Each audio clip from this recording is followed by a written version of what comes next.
Vamos abrir as nossas Bíblias no livro de Jonas. Livro de Jonas,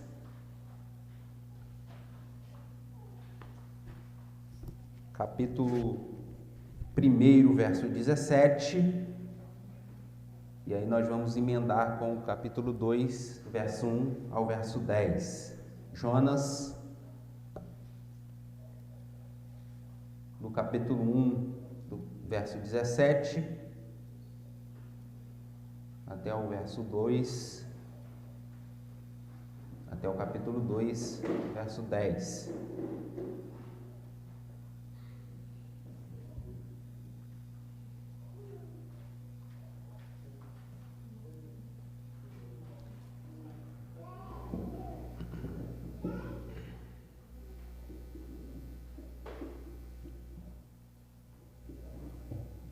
Jonas, a partir do verso 17 do capítulo 1. Diz assim a palavra do Senhor: O Senhor fez que um grande peixe engolisse Jonas, e Jonas ficou dentro do peixe por 3 dias e 3 noites. Capítulo 2. Lá de dentro do peixe, Jonas orou ao Senhor, ao seu Deus. Ele disse: Em meu desespero clamei ao Senhor e Ele me respondeu.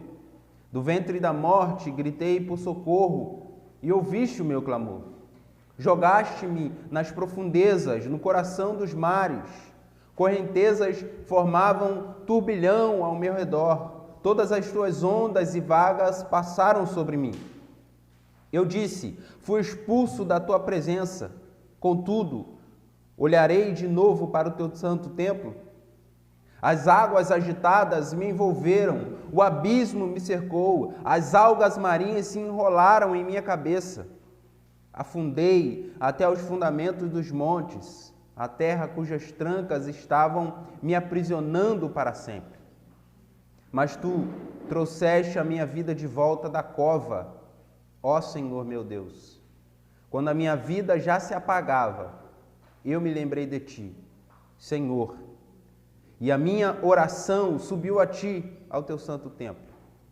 Aqueles que acreditam em ídolos inúteis desprezam a misericórdia, mas eu, com um cântico de gratidão, oferecerei sacrifício a ti. O que eu prometi, cumprirei totalmente. A salvação vem do Senhor. E o Senhor deu ordens ao peixe, e ele vomitou Jonas em terra firme. Palavra do Senhor, podeis assentar.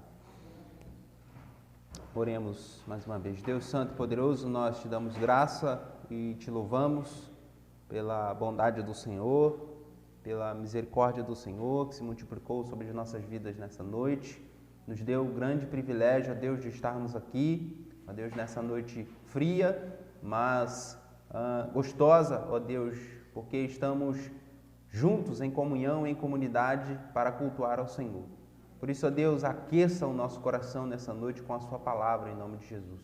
Ministra os nossos corações, pois a sua palavra, Deus, é poderosa, a sua palavra é suficiente, a sua palavra é transformadora, encorajadora, consoladora.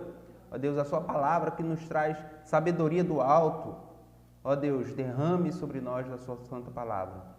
Espírito Santo, ministre a cada coração nessa noite. É o que pedimos no nome de Jesus. Amém e amém. Amados, continuamos na nossa trilha, no nosso caminho de reflexões no livro do profeta Jonas.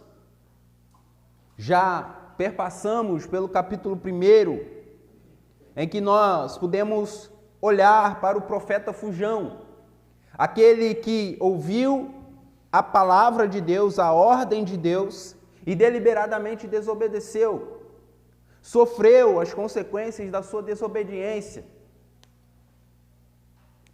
foi esmagado, pressionado, encurralado, envergonhado, exposto diante de homens pagãos.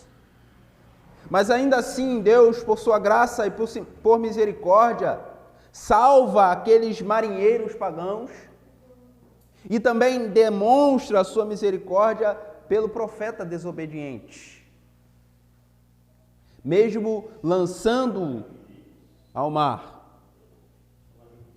E diante desse capítulo 1, em que nós podemos observar esse profeta fujão, nós agora iniciamos a nossa entrada no capítulo 2, em que nós vemos o profeta em oração. Um resumo básico daquilo que o capítulo 2 vem a nos apresentar é que o profeta fujão é lançado ao mar. E não pense você que o grande peixe do versículo 17 que acabamos de ler não estava esperando Jonas, já com a boca aberta, quando ele foi lançado ao mar. Não foi assim que aconteceu. Nós vamos observar no capítulo 2 é que Jonas, ao ser lançado ao mar, ele literalmente vai às profundezas. Jonas, então, alcança o ápice da sua decadência. O profeta, então, é dominado pelo desespero ao perceber que sua vida está se esvaindo e que está cada vez mais perto de ser abraçado pela morte. Então, à beira da morte, Jonas se lembra do Senhor. E aqui no capítulo 2, Jonas ora pela primeira vez em todo esse tempo que buscou fugir de Deus em desobediência. O interessante disso tudo, amados, é que Deus ouve a oração. E não somente ouve a oração, Miguel, Deus responde a oração. E não somente ouve e responde a oração, Deus resgata o profeta da morte, enviando o grande peixe. E agora, dentro do grande peixe, Jonas compõe um salmo de gratidão a Deus, exaltando a sua soberania e a sua misericórdia. Portanto, vamos olhar para alguns pontos do capítulo 2. A primeira coisa, amados, Jonas está dentro do peixe e ele ora ao Senhor, ao seu Deus. Mas perceba, vamos ao processo, tentar fazer um processo correto. Jonas é lançado ao mar. E agora lançado ao mar, Jonas começa a descrever.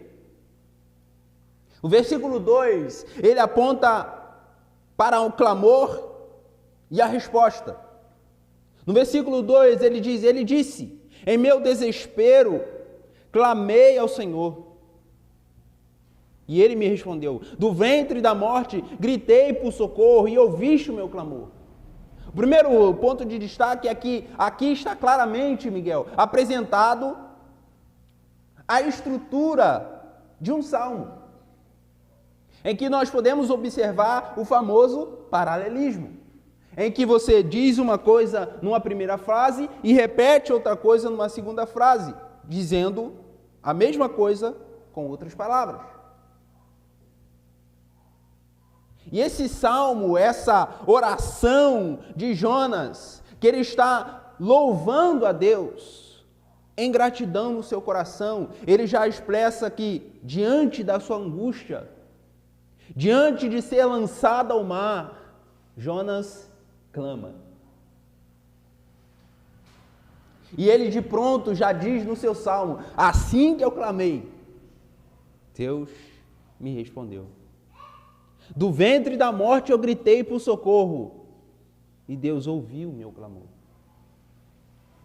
Amados irmãos, isso é significativo, porque Jonas já está querendo colocar de cara e apresentar para os seus leitores, tendo em vista que Jonas produziu esse salmo em época posterior ao episódio. Jonas está com o intuito de atingir os seus leitores e dizer, quando clamamos a Deus, mesmo em situações de desespero, quando estamos expostos à morte, quando gritamos ao Pai Celeste, ele responde, ele ouve. E esse que está falando aqui, amados, é como nós já sabemos claramente, é o profeta que deliberadamente desobedeceu. E ainda assim, esse profeta desobediente, ao clamar a Deus no seu desespero, no tempo de angústia, Deus, por graça e misericórdia, ouve e responde. Isso é para mostrar para cada um de nós, amados irmãos, que Deus não é um Deus que fica chateadinho com a gente. Deus demonstra a disciplina e a correção como um pai, mas como um pai amoroso e misericordioso, que mesmo nos nossos momentos de desobediência a Ele, quando Ele nos disciplina e nós reconhecemos a disciplina de Deus, ao clamar, Deus ouve e responde. Deus não nos deixa ao léu, amados. Deus não faz como muitos pais irresponsáveis. Se é esse caminho que você quer seguir, se é dessa forma que você quer fazer, vai e faça. Deus não é assim. Deus não nos trata como filhos bastardos. Deus nos trata como filhos amados. E Ele nos corrige sim. E Ele nos disciplina sim. E Ele fará para que nós nos voltemos para Ele, clamando, Pai, tem piedade, ajuda-nos, socorre-nos. E esse Pai misericordioso e amoroso ouve e responde. Se no versículo 2 nós vemos o clamor do profeta e a resposta de Deus, no versículo 3 até o versículo 5, Jonas vai descrever o seu desespero, vai descrever esse momento de desesperança em que ele é tomado, ao ser lançado ao mar. E o versículo 3 já começa com uma informação importante, amados. Jogaste-me nas profundezas, no coração dos mares. Perceba, quem que jogou Jonas? Aí ele diz no versículo 3 aqui no capítulo 2, quem que jogou Jonas? Deus que jogou Jonas. Os marinheiros foram apenas um instrumento de Deus para lançar Jonas ao mar.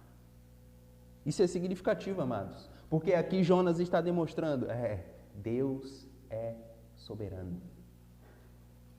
Jogaste-me nas profundezas. E ele gosta de repetir isso aqui para deixar bem claro: abismo, profundezas, coração dos mares, fundamentos dos montes.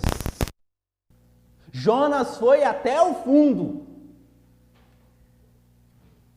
E Deus que jogou ele lá. Jogaste-me nas profundezas, no coração dos mares. E ao ser lançado por Deus, pelas mãos dos marinheiros, Jonas começa a descrever a situação desesperadora. Correntezas formavam um turbilhão ao meu redor. Todas as tuas ondas e vagas passaram sobre mim. Tente imaginar, amados, um mar bravio. Jonas então é lançado. E vamos imaginar que ele está tentando, aquelas braçadas batidas, mas ele não consegue emergir, tendo em vista que vem onda, vem mar, vem correnteza, vem água em cima dele, e ele só vai afundando, afundando. Nada do que ele faz consegue manter acima da água. Ele vai afundando, vai afundando.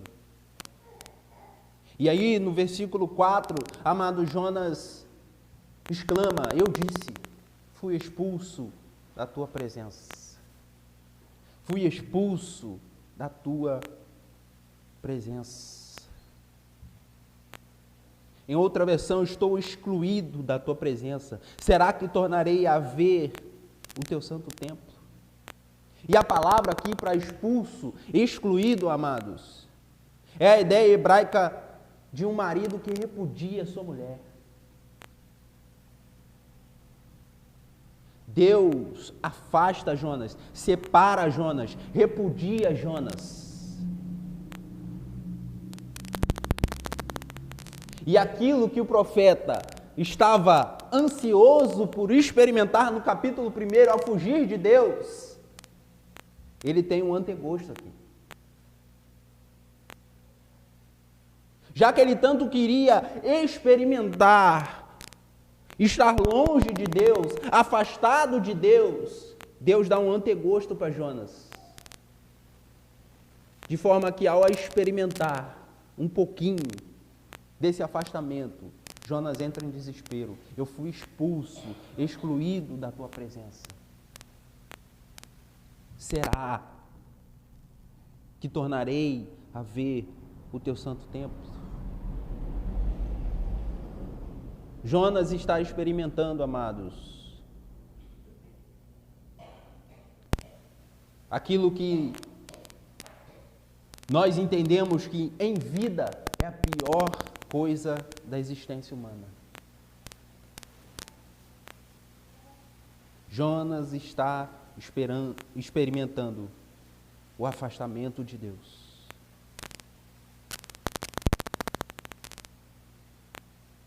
Deus permitiu com que Jonas experimentasse essa distância. E o que provocou no coração do profeta foi desespero.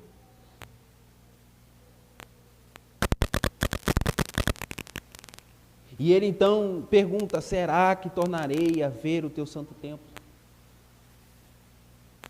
Nós sabemos que para os judeus, amados, a figura do templo era algo importantíssimo para a religião judaica. O templo era a representação de Deus na terra. Quando Jonas começa a assimilar que a ideia de ficar afastado do templo chega ao seu coração, quando começa a cair a ficha, Jonas entra em desespero.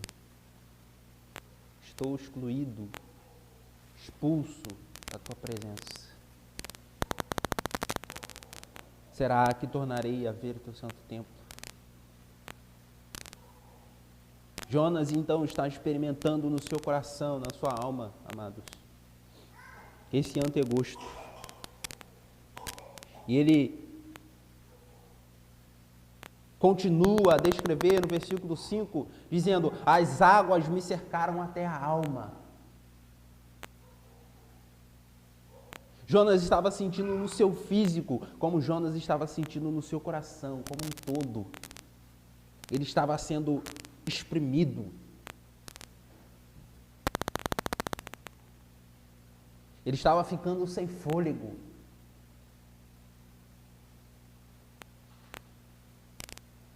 As águas me cercaram até a alma. As águas agitadas me envolveram. O abismo me cercou.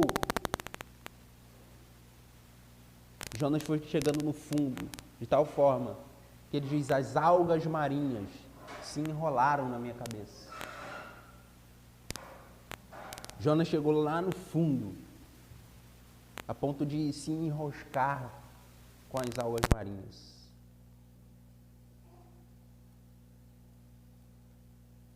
O profeta agora está tomado por um sentimento de desespero, sentimento de desesperança, ao ir descendo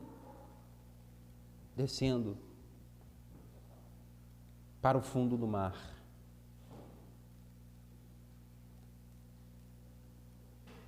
E, amados irmãos,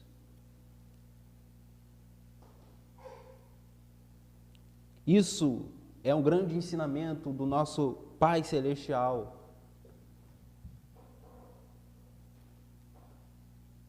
Para que nós possamos acordar, tendo em vista que, como nós dissemos que o propósito de Deus aqui é demonstrar por meio da vida de Jonas que Deus salva pecadores, mas ao mesmo tempo Deus está tentando tratar, Deus está tratando o coração do seu profeta, do seu servo.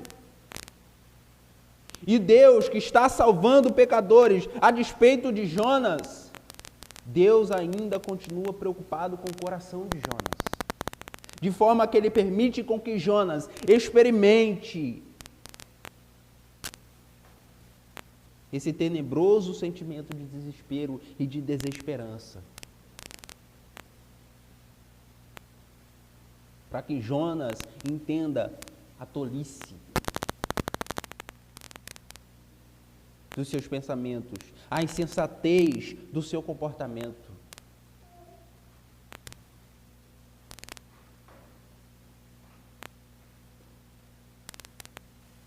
Não se engane, amados. Essa situação pode chegar até nós e às vezes de maneira até pior. Mas perceba que Deus está fazendo isso não com o propósito de destruir Jonas, mas justamente, veremos à frente, com o propósito de resgatar Jonas.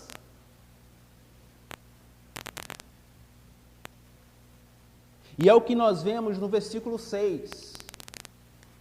Jonas que está no fundo do mar, chega no ápice da sua decadência. No versículo 6 ele diz: afundei até o fundamento dos montes. A ideia judaica de que os montes tinham raízes no fundo do mar.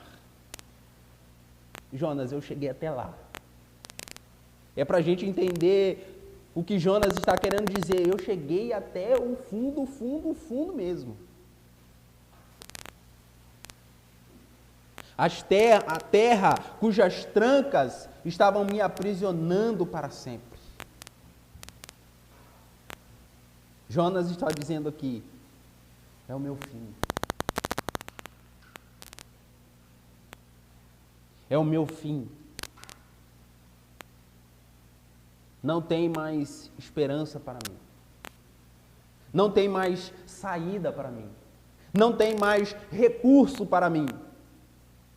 E quando o profeta chega a esse ponto em que ele está completamente despido de todos os seus recursos, de todas as possibilidades, diz o versículo 6, amados: mas tu trouxeste a minha vida de volta da cova ou da sepultura. Tu trouxeste a minha vida de volta da sepultura. Jonas, que está à beira da morte, foi lançado por Deus até as profundezas, está à beira da morte, mas o Deus que lançou Jonas é o Deus que agora resgata Jonas.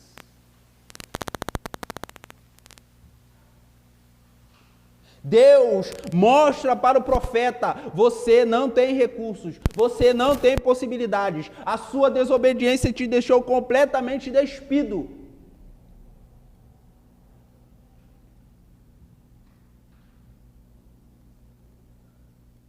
Mas agora você entenderá que eu sou soberano. E não só isso, você entenderá que eu sou misericordioso.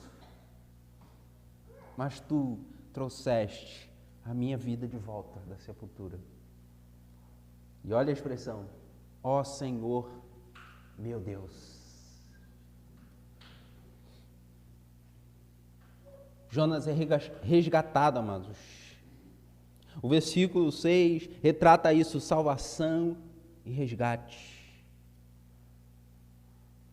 Deus salva, Deus resgata Jonas das profundezas que ele se encontrava, para demonstrar que Ele é soberano, mas também que Ele é misericordioso. Jonas chegou às profundezas e enxergou a carranca da morte. Mas para que ele pudesse ver mais claramente a beleza da salvação divina. E aí, Jonas retrata no versículo 7 a oração na urgência. Se Jonas foi lançado ao mar, lançado nas profundezas, e ele percebe que quando estava sem possibilidades, Deus estende a sua mão. Ele retrata esse sentimento, é como se ele tivesse no último suspiro, quando a minha vida já se apagava. No último suspiro, eu me lembrei de ti, Senhor.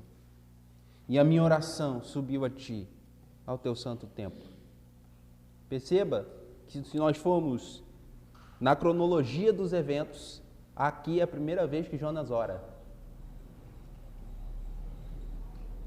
Em todo o capítulo 1, não tem Jonas orando. Até Jonas chegar nas profundezas, não tem Jonas orando. Quando ele está no último suspiro, é que Jonas ora. A oração na urgência. A despeito de vermos a soberania de Deus atuando, amados, de vermos a misericórdia de Deus pulsando nesse texto, nós precisamos entender também que Deus, em todo tempo, está nos exortando a termos uma vida de oração. A oração é a ferramenta que Deus nos deu, amados, para que pudéssemos ter comunhão com Ele, contato com Ele, colocar os nossos medos, as nossas ansiedades, as nossas aflições, as nossas angústias diante dEle e expormos o nosso coração diante dEle. Nessa hora, quando Jonas está nas profundezas e está nos seus últimos suspiros, ou no seu último suspiro, Jonas, então, consegue compreender que a única possibilidade de salvação e resgate da sua alma é o próprio Jesus. É o Senhor. E a forma com que ele compreende a ideia de acessar ou de achegar é clamando a Deus em oração.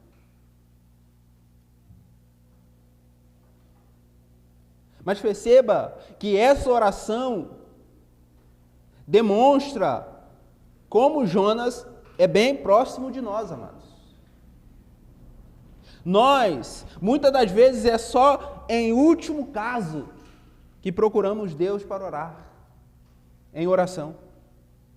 É só nas últimas circunstâncias em que nós lançamos os nossos joelhos nos nossos quartos, nas nossas salas, nas nossas casas, para orar. É só quando a situação está impossível é que nós viemos ou nos achegamos aos cultos de oração.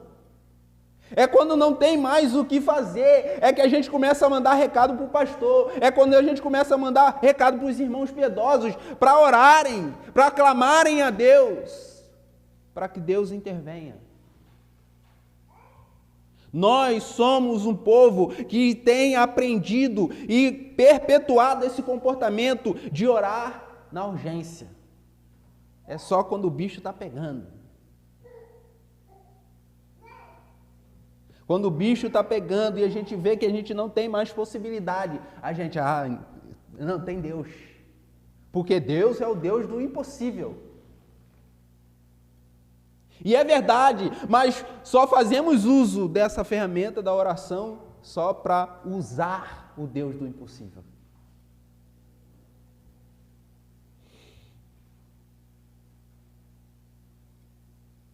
Amados, quantas vezes nós agimos como Jonas?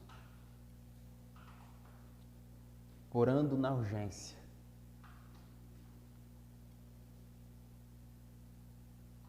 Mas esse texto também nos encoraja e nos desperta, amados,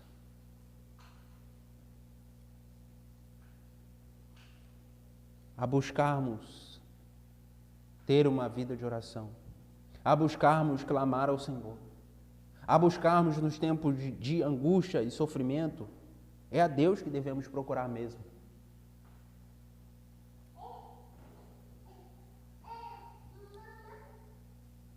Somos encorajados a termos uma vida de oração. Não somente uma oração na urgência, mas uma oração contínua, constante, fervorosa. Como aprendemos com o apóstolo Paulo, orar sem cessar. Mas também destacamos o fato de que, em tempos de angústia e sofrimento, devemos buscar a Deus.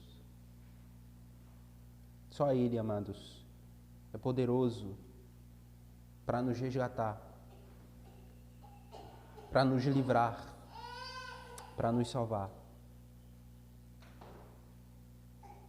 E aí Jonas, no seu último suspiro, diz: eu me lembrei de ti, Senhor, e a minha oração subiu a ti e ao teu santo templo.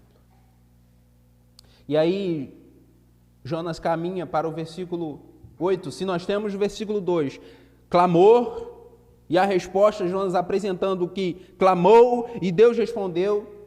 Se nós, do versículo 3 ao 5, nós vemos o desespero, a desesperança que foi descrita pelo profeta ao afundar para as profundezas. Se no versículo 6 nós vemos a salvação e resgate de Deus, Deus agindo soberanamente e misericordiosamente. Se no versículo 7 o profeta retrata a oração no momento de urgência, nós vemos aqui agora versículo 8, 9, a conclusão do profeta e um compromisso do profeta. Versículo 8, aqueles que acreditam em ídolos inúteis desprezam a misericórdia. A conclusão do profeta para demonstrar para os seus leitores, é que aqueles que acreditam em ídolos inúteis. Possivelmente Jonas está escrevendo isso para que os israelitas entendam que a sua idolatria, amados, é um assinte. A sua idolatria é um cuspir na cara de Deus. Tendo em vista que o contexto de Israel naquele momento era de perversão e auto-idolatria. Ele então está escrevendo para os seus leitores e dizendo: aqueles que acreditam em ídolos inúteis, desprezam, repudiam, rechaçam a misericórdia de Deus. Ele diz isso porque esses ídolos inúteis não tirou vocês do Egito. Esses ídolos inúteis não fez o pão descer do céu. Esses ídolos inúteis não fez o mar se abrir.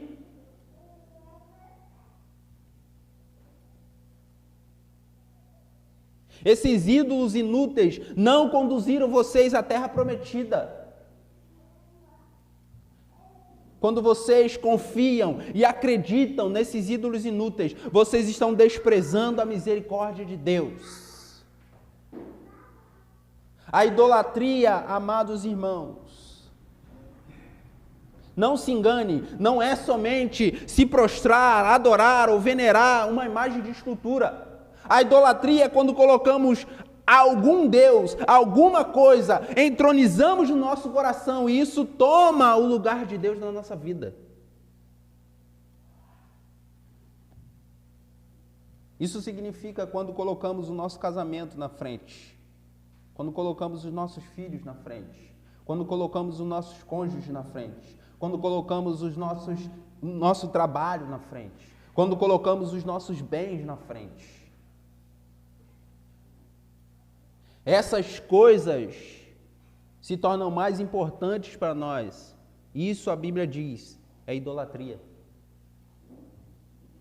Quando essas coisas se tornam mais importantes que Deus, tomam o lugar de Deus nos nossos corações. Isso é desprezar a misericórdia.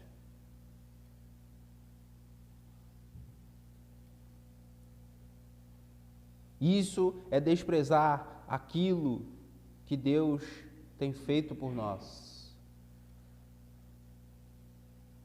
É desprezar aquilo que Deus concedeu a nós. É desprezar aquilo que Deus não nos permitiu que experimentássemos. Por isso, a conclusão do profeta diante dessa experiência é que entronizar ídolos inúteis no coração é desprezar essa misericórdia de Deus. Tudo o que Deus fez e faz por nós é desprezado. Quando colocamos outras coisas à frente de Deus, quando entronizamos no nosso coração, no lugar de Deus.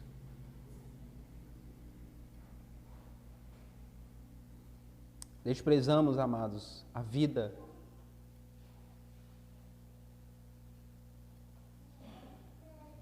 Desprezamos a vida que Deus nos dá. Desprezamos o Deus que tem oferecido e nos conduzido a experimentar a sua bondade, graça e misericórdia. Temos desprezado o Deus que tem trazido o sustento à nossa família. Todas as coisas que colocamos à frente de Deus, amados, nós nos esquecemos que foi o próprio Deus que nos concedeu.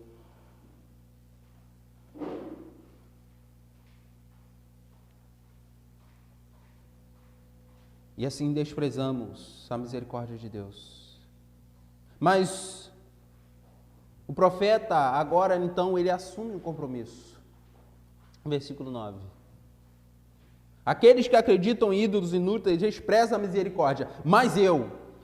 Agora Jonas parece que se enche, se infla, encorajado por Deus, reavivado por Deus. Mas eu, com um cântico de gratidão, oferecerei sacrifício a ti. O que eu prometi, cumprirei totalmente. Agora o profeta se levanta e assume um compromisso. Com um cântico de gratidão, eu oferei sacrifício a ti. Eu viverei rendendo graças a Deus. Graças a Deus. Oferei sacrifício a ti, uma vida de devoção e louvor a esse Deus. E ele assume um compromisso: o que eu prometi, o que eu votei, cumprirei totalmente. É possível que o profeta esteja retornando aqui ao seu compromisso profético. E o compromisso do profeta é pregar. E ele então está votando, ele está assumindo esse compromisso diante de Deus. O que eu prometi, eu cumprirei totalmente. Se eu prometi pregar a palavra do Senhor fielmente, é o que eu farei. Se eu prometi viver servindo ao Senhor, é o que eu farei.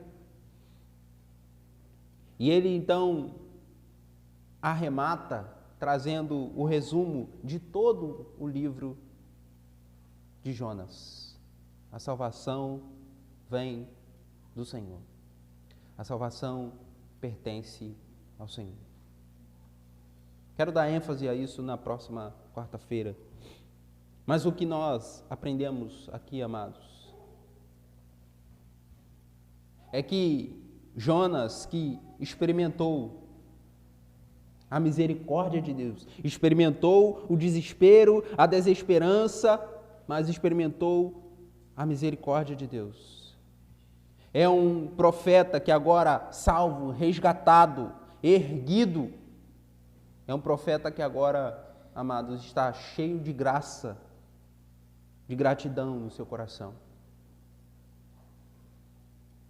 E esse profeta que está cheio de gratidão no seu coração, amados, se coloca a viver para o louvor desse Deus.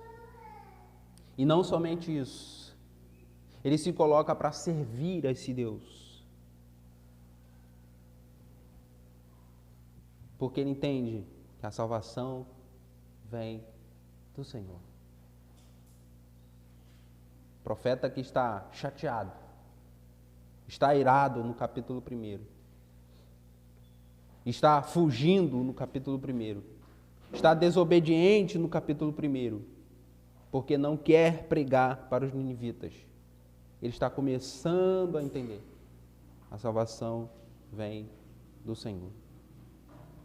É verdade que isso terá outros desdobramentos, capítulo 3 e 4. Mas Deus continua buscando atingir o coração desse profeta. E quando o profeta está com seu coração cheio de gratidão, buscando viver para o louvor de Deus, se colocando para servir a Deus, à disposição de Deus, o versículo 10 retrata que Jonas agora está de volta ao seu lugar. E o Senhor deu ordens ao peixe, e ele vomitou Jonas em terra firme. Jonas está de volta ao seu lugar. Mas perceba que, primeiro, o Senhor deu ordens aos peixes. Deus, mais uma vez, está demonstrando para nós que, assim como no versículo 17 ele enviou o peixe para tragar Jonas, assim como ele lançou Jonas ao mar, assim como ele tirou Jonas das profundezas, mais uma vez ele está demonstrando que ele é Senhor sobre tudo e sobre todos. Ele deu ordens ao peixe. E é interessante que o peixe não zangou igual Jonas. O peixe não zanga como eu e você. O peixe obedece.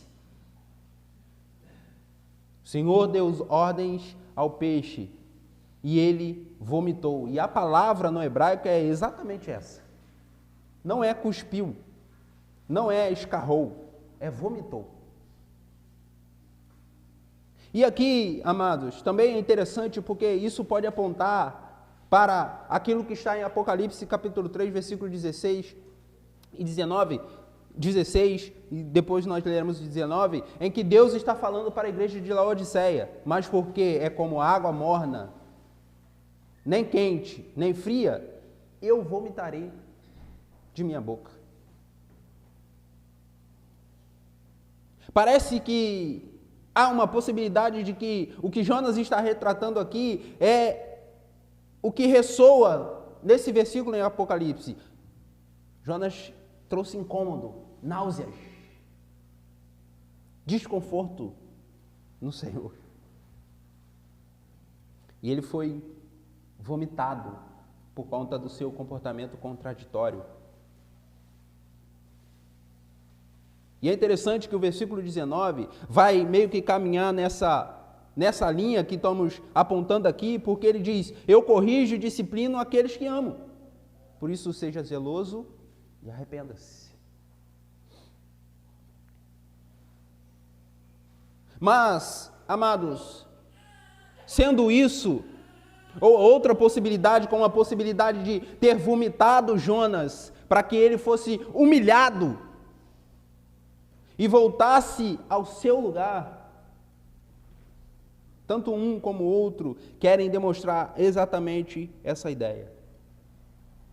Jonas está de volta ao seu lugar de onde ele não deveria ter saído. Um profeta que deveria servir a Deus e viver em obediência a Deus, na sua humildade. Mas Jonas, na sua arrogância e na sua autossuficiência, ele ousou se levantar contra Deus e dizer: eu não obedeço. Então Deus está dando ordens ao peixe para que ele vomite Jonas em terra firme. para que Jonas, humilhado, chegue na praia, não de Nínive, porque Nínive está muito longe da praia aqui, mas chega na praia de Jope, no porto de Jope, onde ele pegou o navio para Tarsis, e humilhado, todo sujo, imundo, começasse a sua caminhada, 800 quilômetros subindo até Nínive. Humilhado, mas em obediência a Deus. Deus, então, está fazendo com que um peixe vomite Jonas para que ele volte ao seu lugar. Você é servo e não senhor. Mas, amados, então, nós voltamos ao versículo 1 que não lemos. Ele ora com ações de graças no ventre do peixe. Pois quem reconhece o seu pecado, quem reconhece a sua desobediência, quem reconhece a sua pequenez, quem reconhece a sua miserabilidade, também reconhece que o ventre do peixe não é castigo. O ventre do peixe é misericórdia. Então Jonas rende graças a Deus. Portanto, amados, quando Deus está nos corrigindo e nos disciplinando, seja a situação, o estado em que nos encontramos, amados, isso é misericórdia de Deus. Mas, Jonathan, estou desempregado, tenho escassez, estou com dificuldade no trabalho, estou com dificuldade na família, estou com muitas lutas e sofrimentos que me afligem, estou sentindo esse sentimento de desespero e de desconfiança. Perceba, amados, que se você ainda está caminhando em desobediência, Deus poderia ter matado você. Você poderia estar experimentando o horror do inferno. Você poderia ter sido dizimado dessa terra. Mas Deus está disciplinando você para ensinar você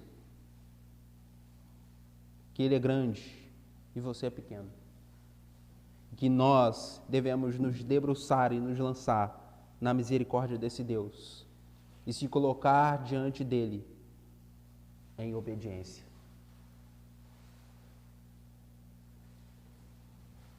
Portanto, 3 pontos para encerrarmos nessa noite. O primeiro no versículo 2, que eu quero enfatizar nessa noite, é que Deus ouve o clamor de um humilhado. Humilhe-se perante a poderosa mão de Deus. Humilhe-se perante a poderosa mão de Deus. Nós não somos nada, amados, nem ninguém. Nós dependemos da graça e da misericórdia de Deus. Por isso, diante de angústias, sofrimentos, lutas, clamemos ao nosso Deus, com humildade. O segundo é que a disciplina de Deus visa reavivar o desejo pela comunhão. Deus não nos disciplina como um Deus zangado, irado, como eu falei, simplesmente querendo satisfazer o seu ego e demonstrar a sua força e o seu poder sobre nós. Deus visa o meu e o seu coração, para que o meu e o seu coração seja reavivado por esse desejo pela comunhão. Assim como Jonas foi afundando e ele foi caindo em si,